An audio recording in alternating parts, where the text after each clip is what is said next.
Mesdames, Messieurs, bonsoir. Lundi 16 octobre 2017, voici la une du journal. Le temps du dialogue et de l'apaisement, des missions séjournent dans le nord-ouest et le sud-ouest pour amener tous les acteurs à la table des discussions. Nous retrouverons à Bamenda le Premier ministre chef du gouvernement à cette étape du nord-ouest. Le temps de la CAN 2019 sur les chantiers des infrastructures sportives et hôtelières, la commission d'organisation et ses démembrements sont mobilisés sur le terrain. Le dossier de la rédaction fait le point des préparatifs. Le temps des comptes pour l'industrie du livre. Le secteur a du plomb dans l'aile. La cause, en partie, le prix prohibitif du livre au Cameroun. Pourquoi le livre coûte donc si cher? Ce sera la grande enquête du 20h30. Voilà pour les titres. C'est dans le temps du dialogue dans la crise socio-politique en cours au Cameroun, sur hautes instructions du président de la République Paul Biya, le Premier ministre chef du gouvernement est à Bamenda ce lundi. Philémon Yang a accordé une série d'audiences à des leaders d'opinion, aux responsables des syndicats des transporteurs et des enseignants, par exemple, et à divers autres groupes socio-professionnels. Les échos de cette journée de discussion à Bamenda avec Armand Ambassa. Les audiences accordées ce lundi à huis clos par le Premier ministre étaient visiblement attendues par ses responsables des syndicats des enseignants, les associations des parents d'élèves, les responsables des banques et microfinances, l'association des Bayam Selam et les syndicats des transporteurs urbains et interurbains du Nord-Ouest. Après cette audience avec le Premier ministre, nous sommes tellement contents en tant qu'opérateur économique dans cette région. On a eu à discuter avec lui par rapport aux impacts de cette crise et aussi des difficultés que nous subissons à cause de cette crise.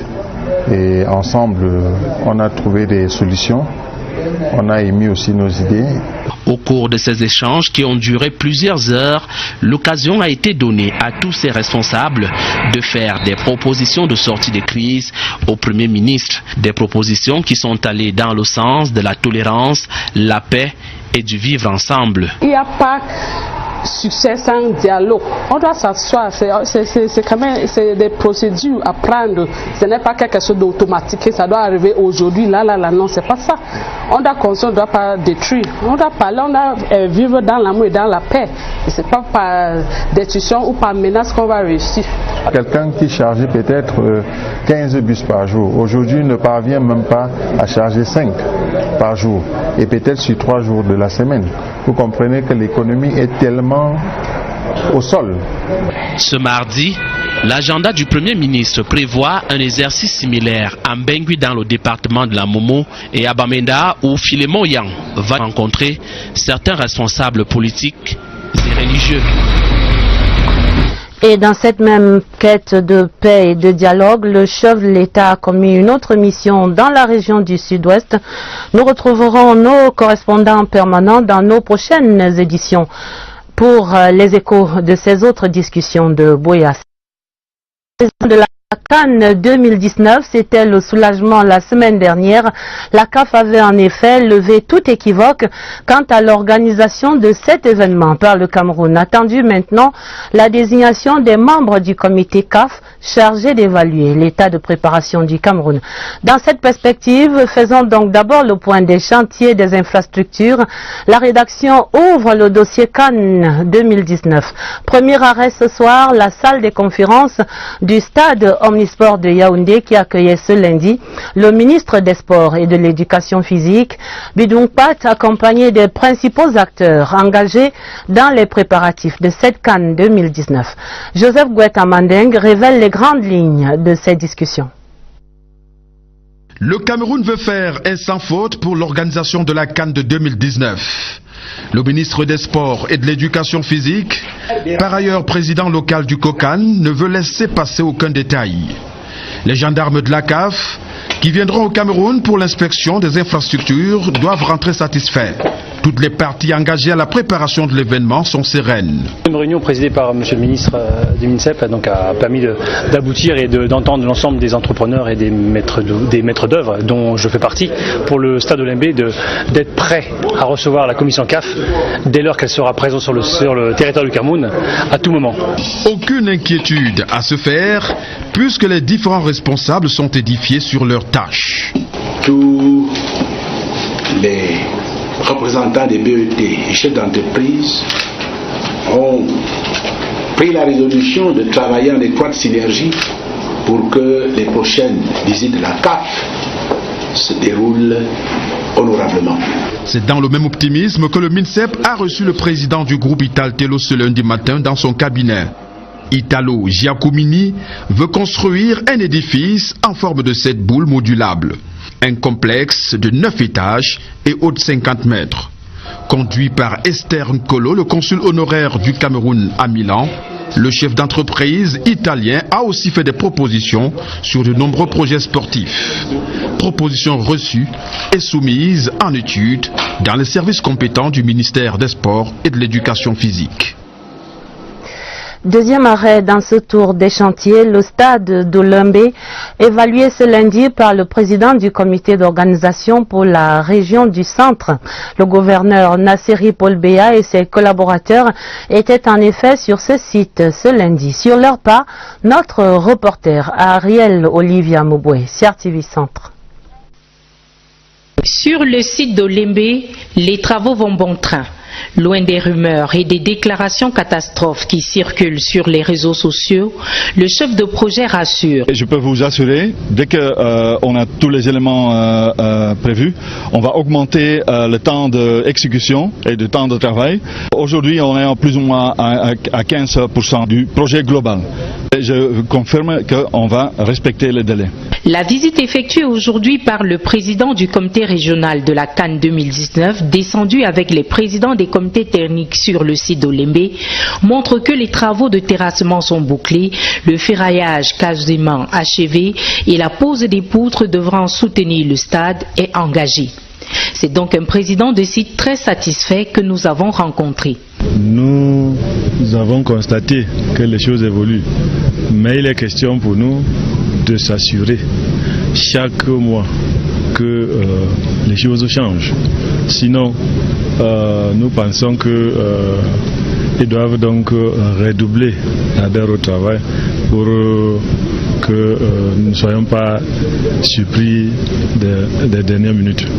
Il faut dire que la région du centre abrite 2 sites pour la Cannes 2019, la ville d'Olembe dans la Meufo Afamba et la ville de Mfadena dans le Fundi.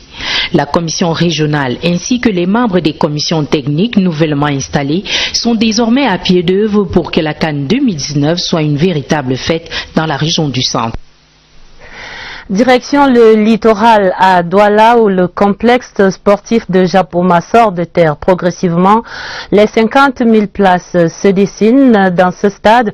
La façade ouest destinée aux VIP et aux loges se dresse déjà d'ailleurs fièrement sur le site. Gaël Moudiondedi est allé dresser l'état des lieux à Japoma. Le nid d'oiseaux de Japoma a commencé à prendre forme. 20% de taux d'exécution des travaux sur le chantier à la sortie ouest de Douala. Fini les fouilles, seuls travaux d'excavation sur le site, le creusage de pieux. Nous avons planté 1542 pieux sur les 1888 prévus. Il en reste 352. Nous allons terminer le plantage des pieux d'ici 1 mois. Déjà sortie de terre, la façade ouest qui abritera la tribune présidentielle, les espaces médias, les vestiaires, les cuisines et autres restaurants. La partie la plus délicate dont on monte en ce moment le 3e niveau sur les 4 prévus. C'est la partie la plus compliquée du stade. Nous commençons donc par ce côté ouest. Nous avons commencé par les tribunes basses que nous préfabriquerons ici. 800 personnes actuellement sur le champ d'honneur, 500 Camerounais et 300 Turcs. Comme on peut le voir, la pression est tombée. Béton, acier, fer, chaque matériau sur le chantier est dûment testé en laboratoire in situ avant d'intégrer le circuit d'utilisation. Toutes les fois qu'il y a un nouveau stock de matériaux, par exemple l'acier, on fait le test pour savoir si c'est conforme. Et puis là, on adopte. Et le béton aussi, puisque c'est chaque jour, il y a des productions de béton chaque jour. On fait l'essai chaque jour aussi. 2 centrales à béton d'une capacité de production de 163 mètres cubes heure tournent à plein régime, de nuit comme de jour. 6 grues fixes tournent au-dessus des têtes des travailleurs. On peut déjà distinguer la forme circulaire d'un stade et même imaginer une main courante. Sur ce qui est prévu pour être l'aire de jeu, stationnent des engins. Les dispositions ont en effet été prises pour que le gazon qui viendra se poser là, 3 mois avant le début de la compétition, soit déjà en culture. Nous avons fait des arrangements avec une société de la place. Le gazon sera cultivé ici. Il prendra 6 mois pour être à la bonne taille avant d'être planté sur l'aire de jeu. Les plus sceptiques peuvent donc retrouver la foi. Le bijou sera prêt pour la fête. Garoua, la capitale régionale du Nord, est également en chantier. Les infrastructures en gestation dans cette ville vont accueillir, on le rappelle, l'une des pôles de la CAN 2019 en termes de stade et d'hébergement. Et tout serait en bonne voie là-bas également. La confirmation avec Omar Oussanda Hayatou à Garoua. De la simple parole, on est passé désormais aux actes. Depuis un certain temps, il se compte en dizaines ces jeunes gens retenus pour donner un coup d'accélérateur aux travaux dans les chantiers de la CAN. Une opportunité que les jeunes considèrent comme une aubaine. J'ai quand même pu trouver quelque chose, un emploi, même si c'est à temps partiel, qui me permet quand même de garantir quelque chose. Et nous sommes très fiers de la venue de ce projet dans la ville de Garoua et nous espérons vraiment que ça se passera dans de très bonnes conditions. Si l'engouement est perceptible chez ces jeunes, l'on observe également des réactions dans le camp des responsables en charge des chantiers à Garoua. Pour la société américaine Prime ou la société portugaise Mota Engil, chargée de construire 2 hôtels, dont un 5 étoiles et un autre 4 étoiles, ainsi que la réhabilitation et l'extension du stade omnisport de Garoua et aussi le terrain d'entraînement, le timing de 14 mois sera respecté pour la fin des travaux. Et cela amène à dire que le Nord sera prêt pour accueillir sa poule lors de la CAN prévue en 2019. Le même sentiment se dégage de l'évaluation dans la région de l'Ouest à Bafoussam. Les sites d'accueil de la CAN 2019 sont soit en réalisation, soit en rénovation, des chantiers en tout cas surveillés comme du petit lait sur le feu par le comité local d'organisation. Le tour de ces chantiers avec notre guide Nadège Tchinde à Bafoussam. Le temps est désormais compté pour les préparatifs de la plus grande fête du football africain que le Cameroun aura l'insigne honneur d'organiser en 2019.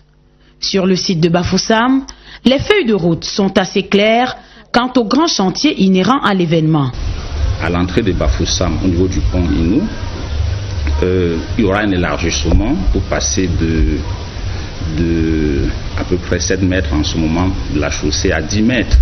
Pour ce qui est de la provision en voirie urbaine, nous utiliserons une part pour créer une deuxième voie entre Save et Kamkou.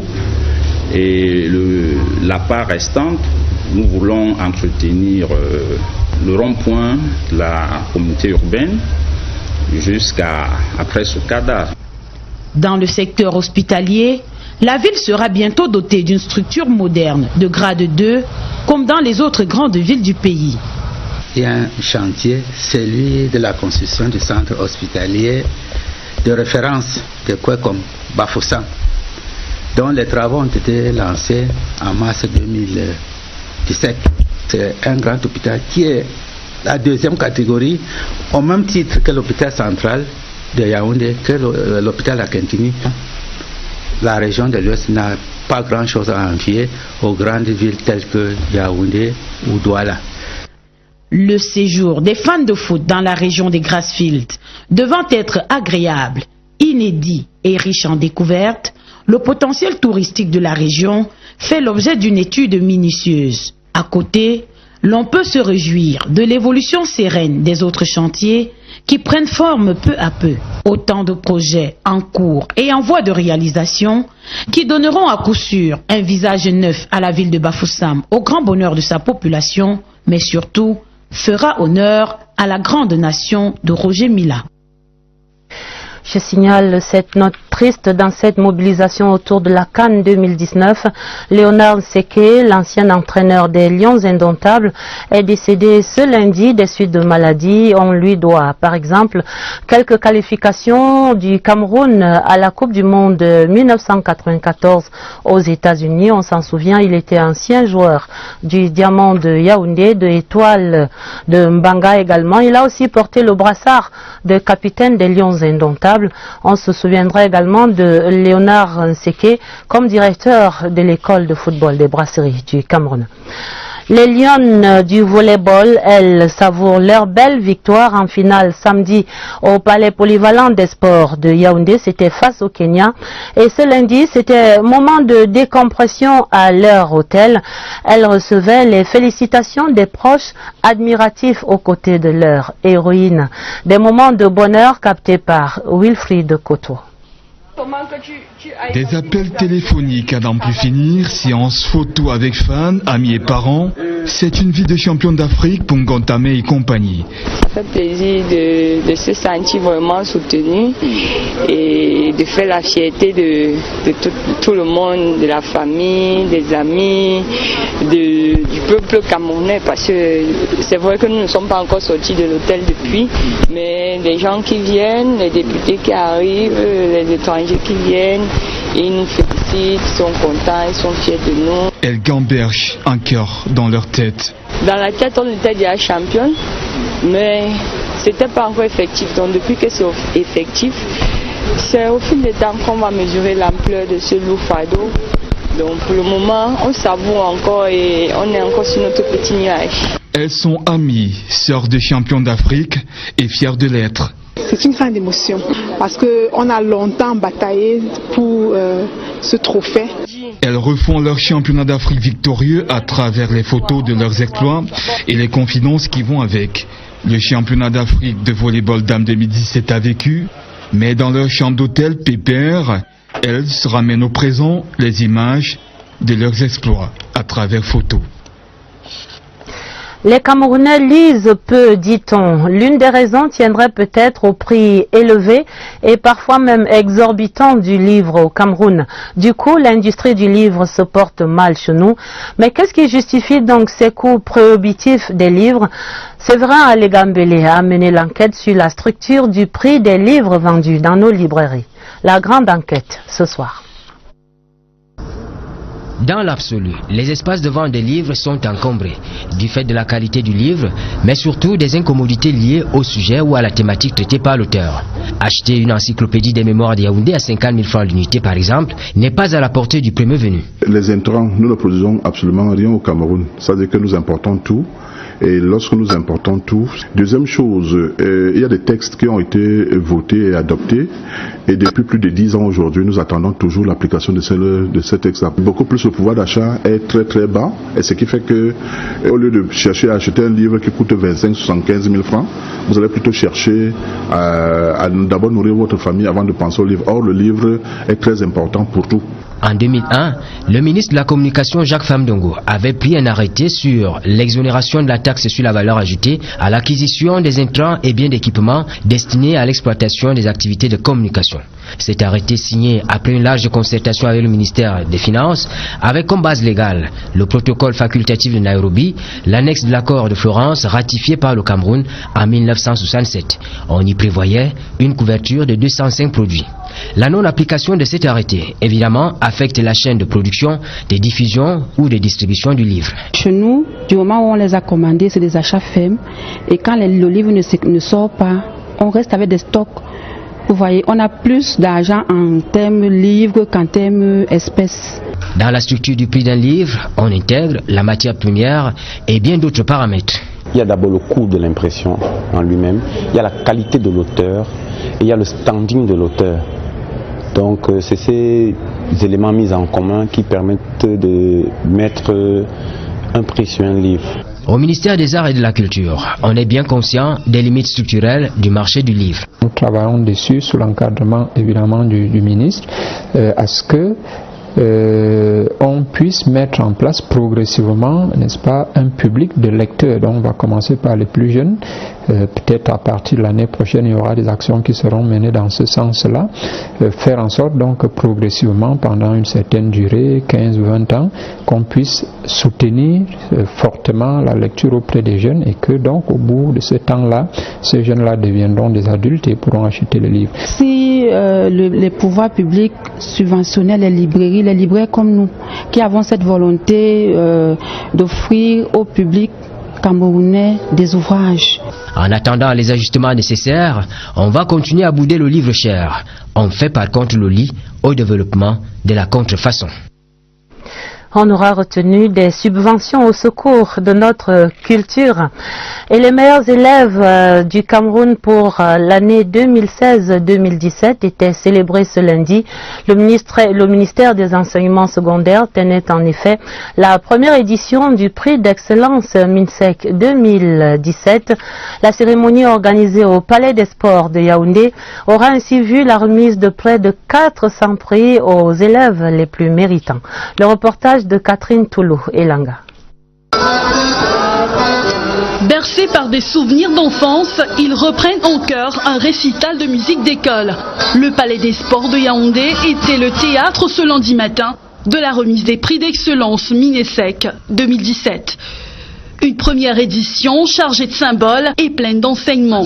Au moins 401 prix ont été remis respectivement aux meilleurs enseignants et aux meilleurs élèves des 10 régions du Cameroun.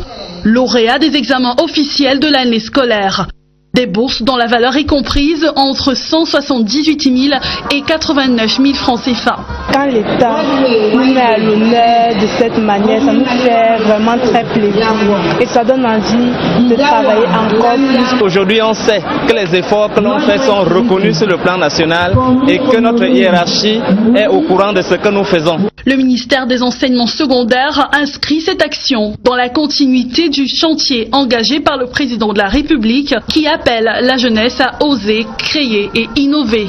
Cultiver chez les élèves et les enseignants l'effort et le travail bien fait. De créer une saine émulation entre les élèves d'une part et les enseignants d'autre part. Le culte de l'effort, le travail bien fait, voilà autant d'éléments qui ont conduit à ces distinctions.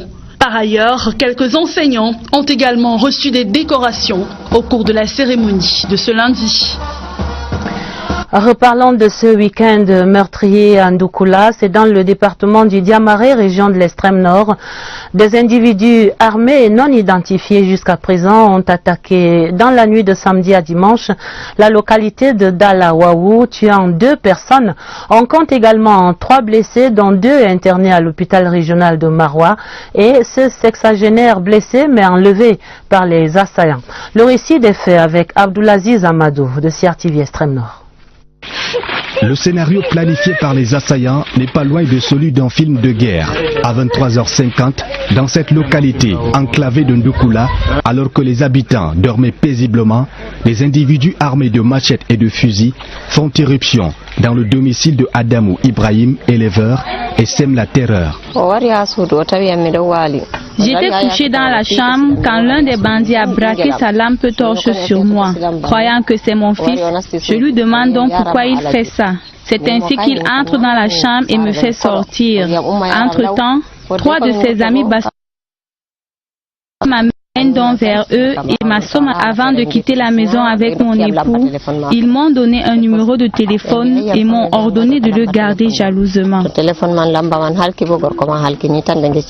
D'après les témoins, Aladji Hamadou et son frère Sali ont été tués par un autre membre du gang posté juste derrière la maison alors qu'ils tentaient de porter secours à leur père. Ils ont commencé à tabasser Aladji avec des bâtons, avec des machettes. Aladji criait au secours, au secours, au secours. Son fils aîné est sorti de ce côté. Donc arrivé à là où que vous voyez comme on a creusé, c'est le sang qu'on a enlevé là-bas. Celui qui était armé, qui était ici, a tiré sur le fils aîné qui était Aladji Hamadou. Son fils le Benjamin était sorti par derrière, qui criait, qui alertait le village au secours. C'est là aussi on a tiré directement sur la tête. À l'hôpital régional de Maroua, la situation des 2 blessés est stable. L'un présentant, n'est-ce pas, une plaie ouverte, n'est-ce pas, au niveau du pied gauche et l'autre au niveau de l'hémithorax droit. Pour l'instant, les 2 sont dans un état stable et nous espérons qu'ils vont sortir d'ici peu. Aussitôt informés, les éléments de la brigade de gendarmerie de Ndoukoula, en collaboration avec les populations, ont réussi à mettre la main sur 3 suspects originaires de cette localité. Ces derniers auraient participé à la planification de cette attaque. Les enquêteurs sont sous les traces des assaillants en fuite. Parlons des assemblées annuelles de la Banque mondiale et du Fonds monétaire international qui s'achèvent ce lundi. La délégation camerounaise était conduite par le ministre des Finances Lamine Ousmane Mey et par le ministre de l'Économie, la Planification et de l'Aménagement du Territoire, Louis-Paul Motazé. Les travaux qui s'achèvent avaient en prime une ultime concertation entre la délégation camerounaise et Madame Christine Lagarde, Madame le directeur général du FMI à Washington. Entre autres sujets abordés, l'accord triennal signé le 26 juin dernier au titre de la facilité élargie des crédits en faveur du Cameroun. D'autres précisions dans cette correspondance particulière depuis Washington DC. C'est par une séance de travail avec la directrice générale du Fonds monétaire international, Madame Christine Lagarde, que s'est terminée la participation de la délégation camerounaise aux assemblées annuelles Banque mondiale FMI sous la conduite du ministre des Finances Lamine Ousmane Mey et du ministre de l'Économie, de la Planification et de l'Aménagement du Territoire, Louis-Paul Motazé. Les échanges ont porté entre autres sujets sur l'accord triennal signé le 26 juin dernier au titre de la facilité élargie de crédit en faveur du Cameroun pour accompagner le programme de réformes économiques et financières mis en place par le gouvernement camerounais. Madame Lagarde a félicité le Cameroun pour les progrès accomplis et surtout la célérité avec laquelle la nation camerounaise a mis en place ces réformes. Elle a exprimé sa disponibilité à apporter au Cameroun la meilleure aide possible pour le succès de ce programme. Le ministre des Finances a salué l'implication personnelle de Madame Lagarde pour l'obtention du programme du Cameroun. C'était l'occasion pour nous de partager l'évolution des mesures qui sont prises et de lui exprimer bien entendu la gratitude du Cameroun pour le soutien, l'appui que le Fonds monétaire apporte à notre pays membre depuis les années 60.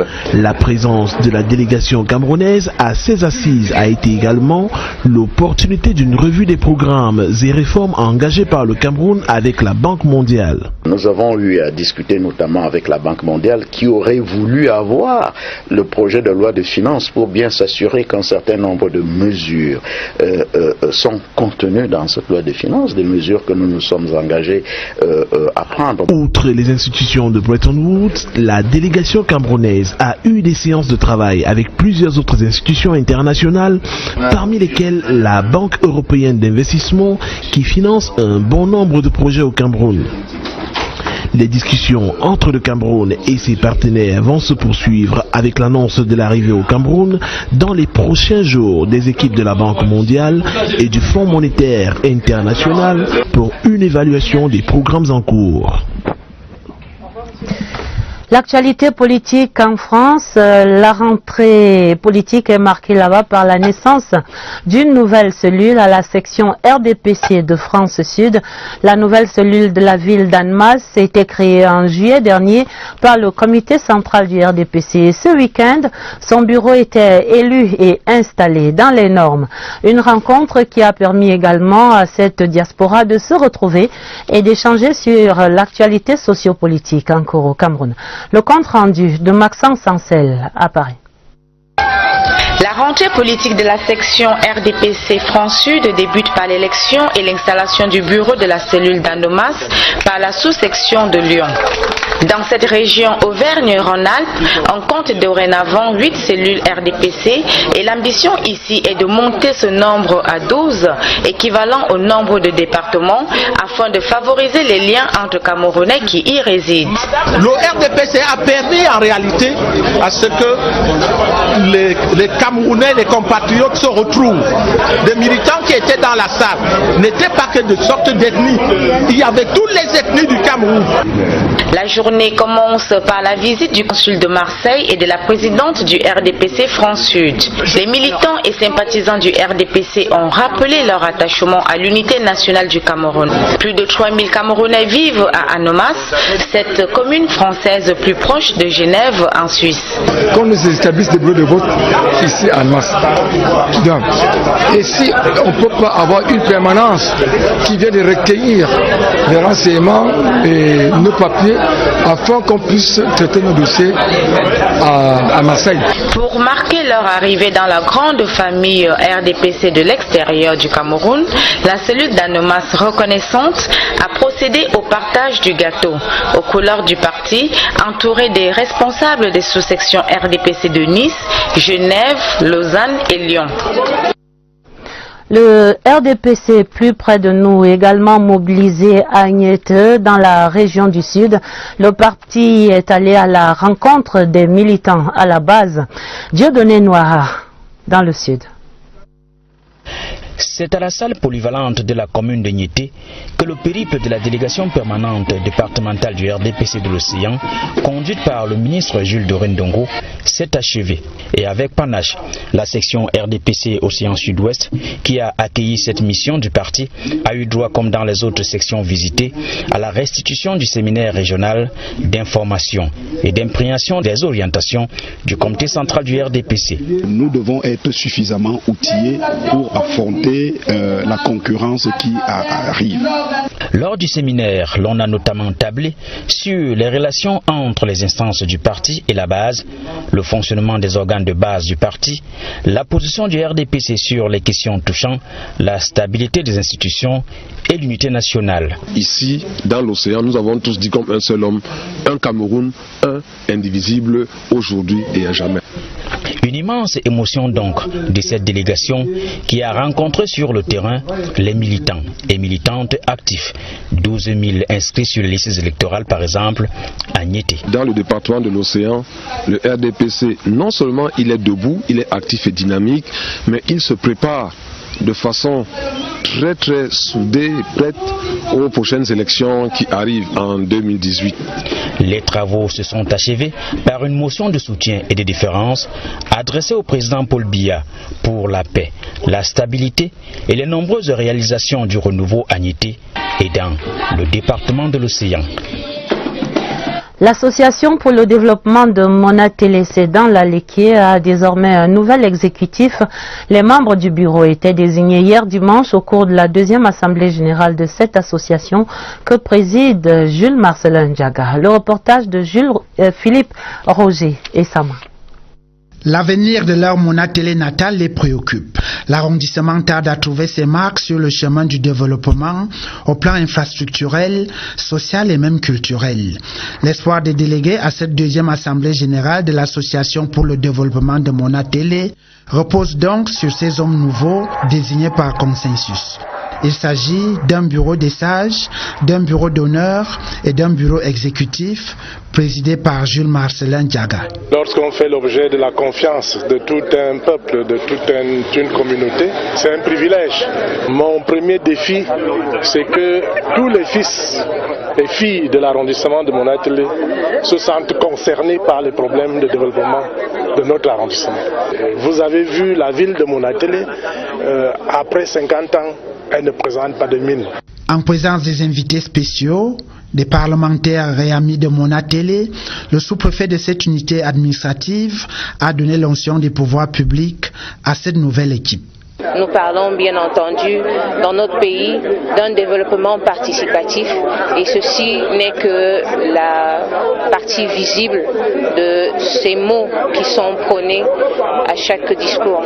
Le rapport bilan du président sortant et fondateur de l'ADEM a aussi retenu l'attention des participants. Au menu de cette rencontre fraternelle également, une messe d'action de grâce dite en la paroisse Saint-Tobie de Monatélé et des séances de dépistage volontaire au VIH-Sida.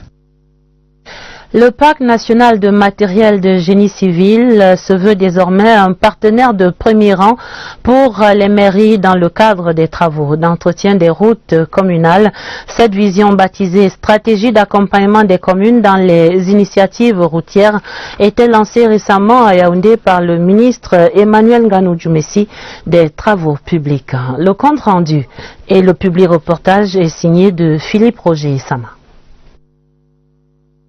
Le réseau routier communal, long de près de 102 000 km, se porte mal et les difficultés des maires pour l'entretenir sont nombreuses. Et c'est pour y remédier que le MATGENI, dans sa portée sociétale, a développé sa vision baptisée Stratégie d'accompagnement des communes dans les initiatives routières. Elle est présentée comme une nouvelle ère de développement des communes dont le ministre des Travaux publics, en compagnie du ministre de l'Habitat et du Développement urbain, a tenu à présider personnellement la cérémonie de lancement. Nous avons un peu plus de 100 000 km de routes communales. C'est dire que les magistrats municipaux, les maires sont nos maîtres d'ouvrage délégués. La présence du Parc national du matériel du génie civil va les amener à disponibiliser des équipements d'entretien routier. Dans une ambiance festive et en présence de plusieurs invités spéciaux, le directeur général du MATGENI a décliné quelques axes de cette stratégie à laquelle 60% des communes sont déjà parties prenantes. Elle sera donc opérationnelle sur l'ensemble des 10 régions du pays à travers 28 brigades mobiles d'une quinzaine d'engins chacune. Nous allons vers eux et nous voulons travailler d'une commune à la commune voisine, ce qui fait qu'on diminue, n'est-ce pas, les transports à leur plus simple expression. Pour les maires présents, les retombées sont envisageables sur plusieurs plans. On n'aura plus de tracasseries des prestataires qui cherchent la plus-value, donc on aura un travail de qualité, de quantité et en temps. J'ai signé une convention à la formule 4. Cette formule permet que le MATGENI s'occupe des études de nos pistes rurales jusqu'à la réalisation. C'est par la coupure du ruban symbolisant la mise en orbite de cette stratégie et la visite de l'échantillon des engins déployés pour sa réalisation que s'est achevée cette cérémonie riche en sons et couleurs. L'actualité internationale est d'abord la Somalie où le bilan s'alourdit à Mogadiscio. Le gouvernement fédéral avait confirmé ce lundi la mort de 276 personnes tuées dans l'explosion de la voiture piégée et quelques 300 autres personnes blessées admises dans différents hôpitaux. Au Libéria, on est dans l'attente du nom du successeur de Ellen Johnson Sirleaf, Madame le Président qui cède son fauteuil présidentiel. Le second tour, ce sera en novembre prochain. Il va opposer l'idole du football africain George Weah au vice-président. La synthèse de Séverin Legambele. Ce n'est plus un secret. Le sénateur libérien George Weah et le vice-président Joseph Boakai vont s'affronter au second tour de l'élection présidentielle en novembre prochain. Aucun des deux candidats n'a obtenu la majorité absolue à l'issue du premier tour du scrutin organisé samedi dernier. Un sommet des chefs d'État sur la sécurité dans la région des Grands Lacs est prévu ce 19 octobre à Brazzaville. Bien avant cela, les présidents congolais et sud-africains Joseph Kabila et Jacob Zuma se sont rencontrés à Kinshasa. Ils ont réaffirmé leur détermination à consolider les acquis de la démocratie, de la stabilité, de la sécurité et de la prospérité en faveur des peuples de la région. Le président sud-africain Jacob Zuma a exprimé clairement son soutien au processus électoral en cours en République démocratique du Congo. On n'a pas fini de compter les morts. En Somalie, l'attentat du camion piégé survenu au carrefour PK5, situé dans le district de Hodan, un quartier commercial très animé de la capitale somalienne, a fait de nombreuses victimes. Un deuil national et des prières pour les victimes sont prévus dans les jours à venir. L'on pointe du doigt les islamistes somaliens Shebab, liés à Al-Qaïda, qui lancent très souvent des attaques et attentats suicides dans la ville de Mogadiscio et ses environs.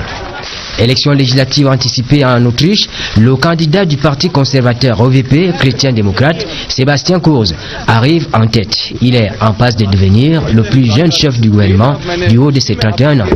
Un peu plus de 6 millions d'électeurs étaient aux urnes ce dimanche pour le renouvellement du mandat de la Chambre des députés en Autriche.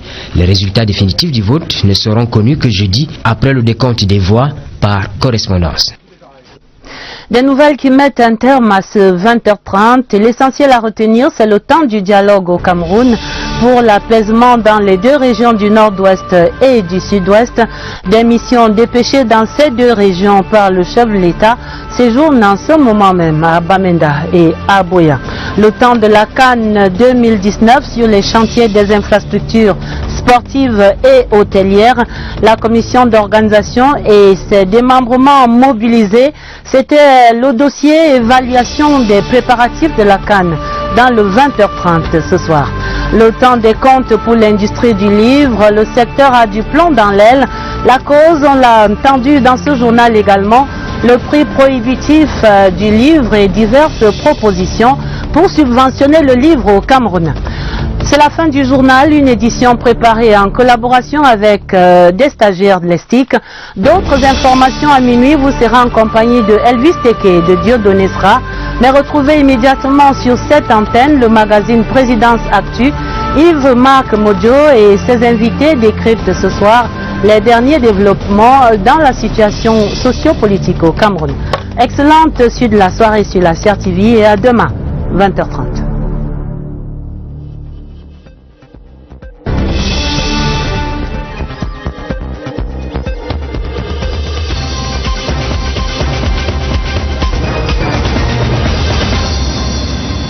Contrefaçon. On aura retenu des subventions au secours de notre culture. Et les meilleurs élèves du Cameroun pour l'année 2016-2017 étaient célébrés ce lundi. Le ministère des enseignements secondaires tenait en effet la première édition du prix d'excellence MINSEC 2017. La cérémonie organisée au Palais des Sports de Yaoundé aura ainsi vu la remise de près de 400 prix aux élèves les plus méritants. Le reportage de Catherine Toulou et Langa.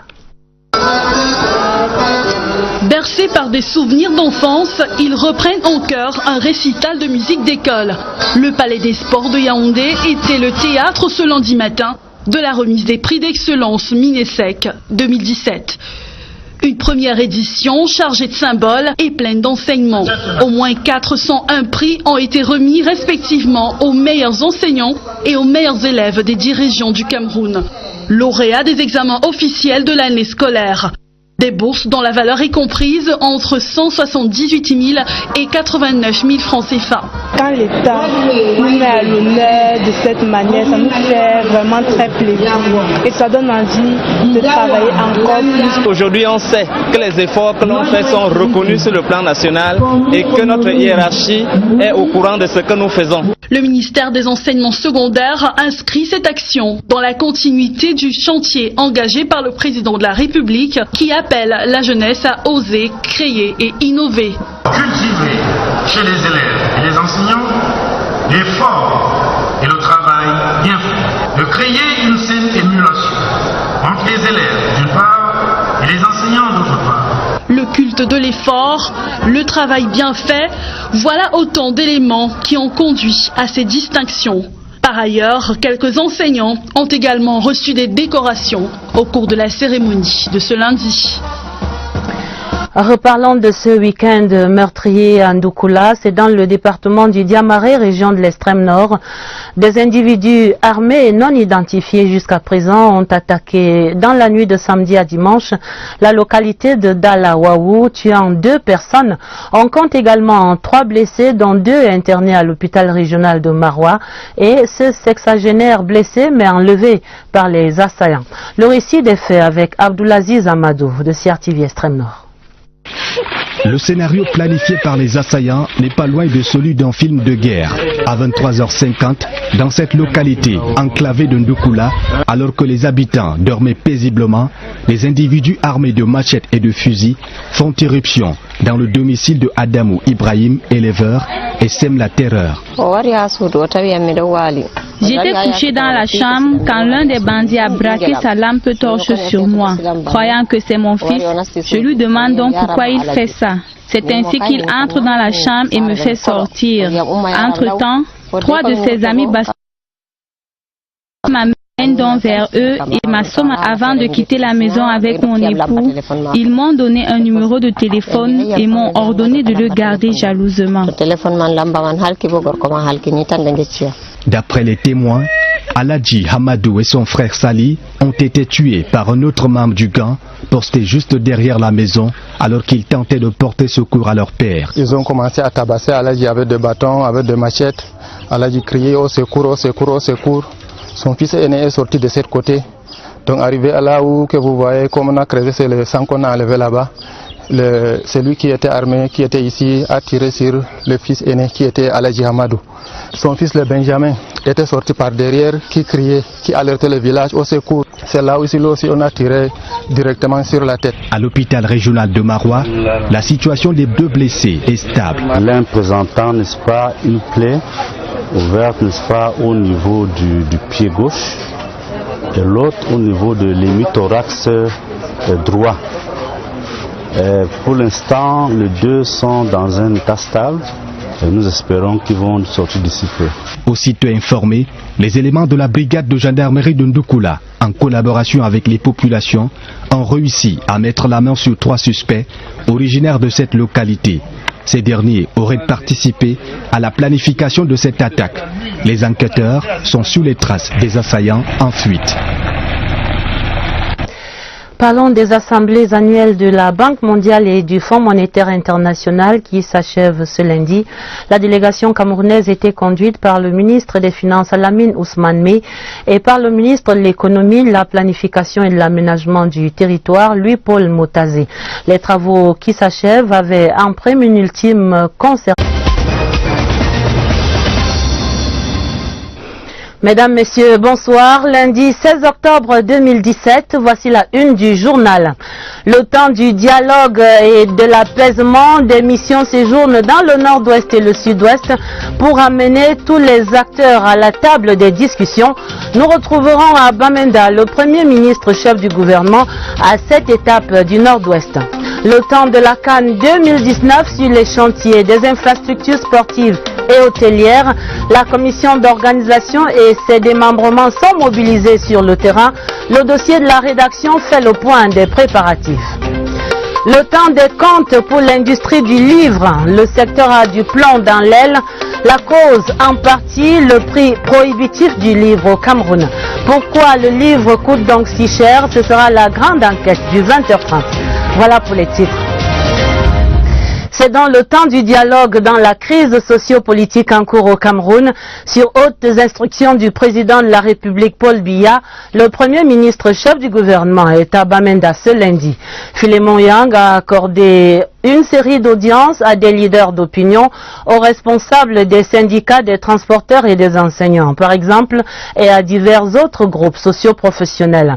Les échos de cette journée de discussion à Bamenda avec Armand Ambassa. Les audiences accordées ce lundi à huis clos par le Premier ministre étaient visiblement attendues par ces responsables des syndicats des enseignants, les associations des parents d'élèves, les responsables des banques et microfinances, l'association des Bayam Selam et les syndicats des transporteurs urbains et interurbains du Nord-Ouest. Après cette audience avec le Premier ministre, nous sommes tellement contents en tant qu'opérateur économique dans cette région. On a eu à discuter avec lui par rapport aux impacts de cette crise et aussi des difficultés que nous subissons à cause de cette crise. Et ensemble, on a trouvé des solutions. On a émis aussi nos idées. Au cours de ces échanges qui ont duré plusieurs heures, l'occasion a été donnée à tous ces responsables de faire des propositions de sortie de crise au Premier ministre. Des propositions qui sont allées dans le sens de la tolérance, la paix et du vivre ensemble. Il n'y a pas succès sans dialogue. On doit s'asseoir, c'est quand même des procédures à prendre. Ce n'est pas quelque chose d'automatique, ça doit arriver aujourd'hui, là, non, c'est pas ça. On doit construire, on ne doit pas détruire. On doit parler, on doit vivre dans l'amour et dans la paix. Ce n'est pas par destruction ou par menace qu'on va réussir. Quelqu'un qui chargeait peut-être 15 bus par jour, aujourd'hui ne parvient même pas à charger 5 par jour, et peut-être sur 3 jours de la semaine. Vous comprenez que l'économie est tellement au sol. Ce mardi, l'agenda du Premier ministre prévoit un exercice similaire à Mbengui dans le département de la Momo et à Bamenda où Philémon Yang va rencontrer certains responsables politiques et religieux. Et dans cette même quête de paix et de dialogue, le chef de l'État a commis une autre mission dans la région du Sud-Ouest. Nous retrouverons nos correspondants permanents dans nos prochaines éditions pour les échos de ces autres discussions de Boyas. De la CAN 2019, c'était le soulagement la semaine dernière. La CAF avait en effet levé tout équivoque quant à l'organisation de cet événement par le Cameroun. Attendu maintenant la désignation des membres du comité CAF chargé d'évaluer l'état de préparation du Cameroun. Dans cette perspective, faisons donc d'abord le point des chantiers des infrastructures. La rédaction ouvre le dossier CAN 2019. Premier arrêt ce soir, la salle des conférences du stade Omnisport de Yaoundé qui accueillait ce lundi le ministre des Sports et de l'Éducation physique, Bidung Pat, accompagné des principaux acteurs engagés dans les préparatifs de cette CAN 2019. Joseph Gouet Amandeng révèle les grandes lignes de ces discussions. Le Cameroun veut faire un sans faute pour l'organisation de la CAN de 2019. Le ministre des Sports et de l'Éducation physique, par ailleurs président local du COCAN, ne veut laisser passer aucun détail. Les gendarmes de la CAF, qui viendront au Cameroun pour l'inspection des infrastructures, doivent rentrer satisfaits.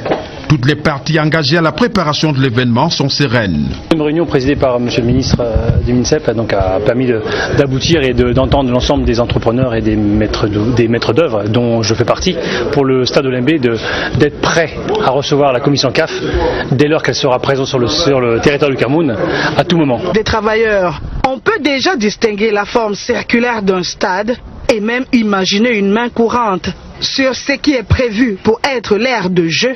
Stationnent des engins. Les dispositions ont en effet été prises pour que le gazon qui viendra se poser là, 3 mois avant le début de la compétition, soit déjà en culture. Nous avons fait des arrangements avec une société de la place. Le gazon sera cultivé ici. Il prendra 6 mois pour être à la bonne taille avant d'être planté sur l'aire de jeu. Les plus sceptiques peuvent donc retrouver la foi. Le bijou sera prêt pour la fête. Garoua, la capitale régionale du Nord, est également en chantier. Les infrastructures en gestation dans cette ville vont accueillir, on le rappelle, l'une des pôles de la CAN 2019 en termes de stade et d'hébergement. Et tout serait en bonne voie là-bas également. La confirmation avec Omar Oussanda Hayatou à Garoua. De la simple parole, on est passé désormais aux actes. Depuis un certain temps, il se compte en dizaines ces jeunes gens retenus pour donner un coup d'accélérateur aux travaux dans les chantiers de la CAN. Une opportunité que les jeunes considèrent comme une aubaine. J'ai quand même pu trouver quelque chose, un emploi, même si c'est à temps partiel, qui me permet quand même de garantir quelque chose. Et nous sommes très fiers de la venue de ce projet dans la ville de Garoua et nous espérons vraiment que ça se passera dans de très bonnes conditions. Si l'engouement est perceptible chez ces jeunes, l'on observe également des réactions dans le camp des responsables en charge des chantiers à Garoua. pour la société américaine Prime ou la société portugaise Mota Engil, chargée de construire 2 hôtels, dont un 5 étoiles et un autre 4 étoiles, ainsi que la réhabilitation et l'extension du stade omnisport de Garoua et aussi le terrain d'entraînement, le timing de 14 mois sera respecté pour la fin des travaux. Et cela amène à dire que le Nord sera prêt pour accueillir sa poule lors de la CAN prévue en 2019. Le même sentiment se dégage de l'évaluation dans la région de l'Ouest à Bafoussam. Les sites d'accueil de la CAN 2019 sont soit en réalisation, soit en rénovation, des chantiers en tout cas surveillés comme du petit lait sur le feu par le comité local d'organisation. Le tour de ces chantiers avec notre guide Nadège Tchinde à Bafoussam. Le temps est désormais compté pour les préparatifs de la plus grande fête du football africain que le Cameroun aura l'insigne honneur d'organiser en 2019. Sur le site de Bafoussam, les feuilles de route sont assez claires quant aux grands chantiers inhérents à l'événement. À l'entrée de Bafoussam, au niveau du pont Inou, il y aura un élargissement pour passer de à peu près 7 mètres en ce moment de la chaussée à 10 mètres. Pour ce qui est de la provision en voirie urbaine, nous utilisons une part pour créer une deuxième voie entre Save et Kamkou. Et la part restante, nous voulons entretenir le rond-point de la communauté urbaine jusqu'à après Soukada. Dans le secteur hospitalier, la ville sera bientôt dotée d'une structure moderne de grade 2, comme dans les autres grandes villes du pays. Il y a un chantier, celui de la construction du centre hospitalier de référence de Kwekom, Bafoussam, dont les travaux ont été lancés en mars 2017. C'est un grand hôpital qui est la deuxième catégorie, au même titre que l'hôpital central de Yaoundé, que l'hôpital à Kentini. La région de l'Ouest n'a pas grand-chose à envier aux grandes villes telles que Yaoundé ou Douala. Le séjour des fans de foot dans la région des Grassfields devant être agréable, inédit et riche en découvertes, le potentiel touristique de la région fait l'objet d'une étude minutieuse. À côté, l'on peut se réjouir de l'évolution sereine des autres chantiers qui prennent forme peu à peu.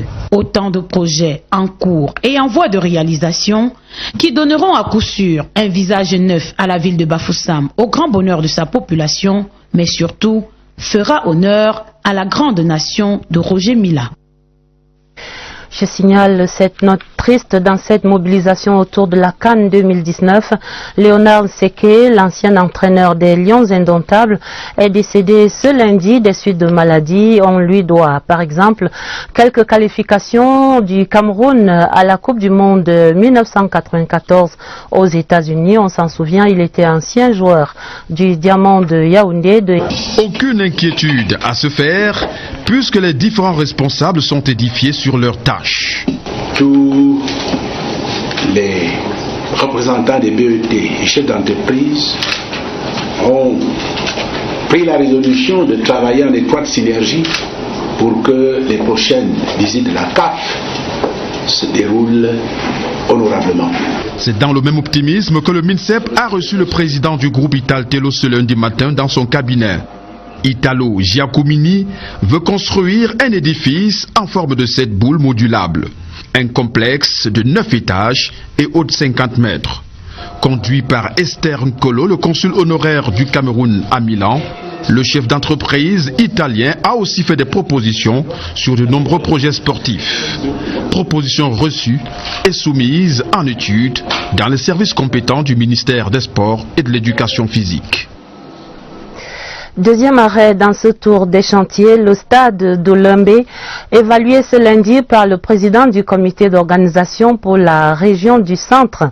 Le gouverneur Nasseri Paul Béa et ses collaborateurs étaient en effet sur ce site ce lundi. Sur leur pas, notre reporter Ariel Olivia Moboué, CRTV Centre. Sur le site d'Olembé, les travaux vont bon train. Loin des rumeurs et des déclarations catastrophes qui circulent sur les réseaux sociaux, le chef de projet rassure. Je peux vous assurer, dès qu'on a tous les éléments prévus, on va augmenter le temps d'exécution et le temps de travail. Aujourd'hui, on est plus ou moins à 15% du projet global. Et je confirme qu'on va respecter les délais. La visite effectuée aujourd'hui par le président du comité régional de la CAN 2019, descendu avec les présidents des comités techniques sur le site d'Olembe, montre que les travaux de terrassement sont bouclés, le ferraillage quasiment achevé et la pose des poutres devant soutenir le stade est engagée. C'est donc un président de site très satisfait que nous avons rencontré. Nous avons constaté que les choses évoluent, mais il est question pour nous de s'assurer chaque mois que les choses changent. Sinon, nous pensons qu'ils doivent donc redoubler d'adhère au travail pour que nous ne soyons pas surpris des dernières minutes. Il faut dire que la région du centre abrite 2 sites pour la CAN 2019, la ville d'Olembe dans la Meufo-Afamba et la ville de Mfandena dans le Fundi. La commission régionale ainsi que les membres des commissions techniques nouvellement installées sont désormais à pied d'œuvre pour que la CAN 2019 soit une véritable fête dans la région du centre. Direction le littoral à Douala où le complexe sportif de Japoma sort de terre progressivement. Les 50 000 places se dessinent dans ce stade. La façade ouest destinée aux VIP et aux loges se dresse déjà d'ailleurs fièrement sur le site. Gaël Moudi-Ondedi est allé dresser l'état des lieux à Japoma. Le nid d'oiseaux de Japoma a commencé à prendre forme. 20% de taux d'exécution des travaux sur le chantier à la sortie ouest de Douala. Fini les fouilles, seuls travaux d'excavation sur le site, le creusage de pieux. Nous avons planté 1542 pieux sur les 1888 prévus. Il en reste 352. Nous allons terminer le plantage des pieux d'ici 1 mois. Déjà sorti de terre, la façade ouest qui abritera la tribune présidentielle, les espaces médias, les vestiaires, les cuisines et autres restaurants. La partie la plus délicate dont on monte en ce moment le 3e niveau sur les 4 prévus. C'est la partie la plus compliquée du stade. Nous commençons donc par ce côté ouest. Nous avons commencé par les tribunes basses que nous préfabriquerons ici. 800 personnes actuellement sur le champ d'honneur, 500 Camerounais et 300 Turcs. Comme on peut le voir, la pression est tombée. Béton, acier, fer, chaque matériau sur le chantier est dûment testé en laboratoire in situ avant d'intégrer le circuit d'utilisation. Toutes les fois qu'il y a un nouveau stock de matériaux, par exemple l'acier, on fait le test pour savoir si c'est conforme. Et puis là, on adopte. Et le béton aussi, puisque c'est chaque jour, il y a des productions de béton chaque jour. On fait l'essai chaque jour aussi. 2 centrales à béton d'une capacité de production de 163 mètres cubes heure tournent à plein régime, de nuit comme de jour. 6 grues fixes tournent au-dessus des têtes. Étoile de Mbanga également. Il a aussi porté le brassard de capitaine des Lions Indomptables. On se souviendra également de Léonard Nseke comme directeur de l'école de football des brasseries du Cameroun. Les Lions du volleyball, elles, savourent leur belle victoire en finale samedi au Palais Polyvalent des Sports de Yaoundé. C'était face au Kenya. Et ce lundi, c'était moment de décompression à leur hôtel. Elles recevaient les félicitations des proches admiratifs aux côtés de leur héroïne. Des moments de bonheur captés par Wilfried Koto. Des appels téléphoniques à n'en plus finir, séances photos avec fans, amis et parents. C'est une vie de champion d'Afrique pour Ngontame et compagnie. Ça fait plaisir de se sentir vraiment soutenu et de faire la fierté de tout le monde, de la famille, des amis, du peuple camerounais, parce que c'est vrai que nous ne sommes pas encore sortis de l'hôtel depuis, mais les gens qui viennent, les députés qui arrivent, les étrangers qui viennent, ils nous félicitent, ils sont contents, ils sont fiers de nous. Elles gambergent un cœur dans leur tête. Dans la tête, on était déjà championne, mais c'était pas encore effectif. Donc depuis que c'est effectif, c'est au fil du temps qu'on va mesurer l'ampleur de ce lourd fardeau. Donc pour le moment, on savoure encore et on est encore sur notre petit nuage. Elles sont amies, sœurs de champions d'Afrique et fières de l'être. C'est une grande émotion parce qu'on a longtemps bataillé pour ce trophée. Elles refont leur championnat d'Afrique victorieux à travers les photos de leurs exploits et les confidences qui vont avec. Le championnat d'Afrique de volleyball dames 2017 a vécu, mais dans leur chambre d'hôtel pépère, elles se ramènent au présent les images de leurs exploits à travers photos. Les Camerounais lisent peu, dit-on. L'une des raisons tiendrait peut-être au prix élevé et parfois même exorbitant du livre au Cameroun. Du coup, l'industrie du livre se porte mal chez nous. Mais qu'est-ce qui justifie donc ces coûts prohibitifs des livres? Séverin Alégambélé a mené l'enquête sur la structure du prix des livres vendus dans nos librairies. La grande enquête ce soir. Dans l'absolu, les espaces de vente des livres sont encombrés du fait de la qualité du livre, mais surtout des incommodités liées au sujet ou à la thématique traitée par l'auteur. Acheter une encyclopédie des mémoires de Yaoundé à 50 000 francs l'unité par exemple n'est pas à la portée du premier venu. Les intrants, nous ne produisons absolument rien au Cameroun, c'est-à-dire que nous importons tout. Et lorsque nous importons tout, deuxième chose, il y a des textes qui ont été votés et adoptés. Et depuis plus de 10 ans aujourd'hui, nous attendons toujours l'application de ces textes-là. Beaucoup plus le pouvoir d'achat est très très bas. Et ce qui fait que, au lieu de chercher à acheter un livre qui coûte 25-75 000 francs, vous allez plutôt chercher à d'abord nourrir votre famille avant de penser au livre. Or, le livre est très important pour tout. En 2001, le ministre de la Communication Jacques Famdongo avait pris un arrêté sur l'exonération de la taxe sur la valeur ajoutée à l'acquisition des intrants et biens d'équipement destinés à l'exploitation des activités de communication.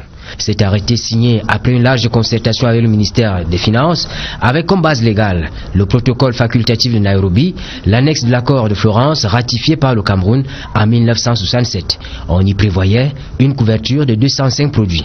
La non-application de cet arrêté, évidemment, affecte la chaîne de production, de diffusion ou de distribution du livre. Chez nous, du moment où on les a commandés, c'est des achats fermes. Et quand le livre ne sort pas, on reste avec des stocks. Vous voyez, on a plus d'argent en termes livres qu'en termes espèces. Dans la structure du prix d'un livre, on intègre la matière première et bien d'autres paramètres. Il y a d'abord le coût de l'impression en lui-même, il y a la qualité de l'auteur et il y a le standing de l'auteur. Donc c'est ces éléments mis en commun qui permettent de mettre un prix sur un livre. Au ministère des Arts et de la Culture, on est bien conscient des limites structurelles du marché du livre. Nous travaillons dessus sous l'encadrement évidemment du ministre à ce que on puisse mettre en place progressivement, n'est-ce pas, un public de lecteurs. Donc on va commencer par les plus jeunes. Peut-être à partir de l'année prochaine, il y aura des actions qui seront menées dans ce sens-là. Faire en sorte donc progressivement, pendant une certaine durée, 15 ou 20 ans, qu'on puisse soutenir fortement la lecture auprès des jeunes et que donc au bout de ce temps-là, ces jeunes-là deviendront des adultes et pourront acheter les livres. Si les pouvoirs publics subventionnaient les libraires comme nous, qui avons cette volonté d'offrir au public camerounais des ouvrages. En attendant les ajustements nécessaires, on va continuer à bouder le livre cher. On fait par contre le lit au développement de la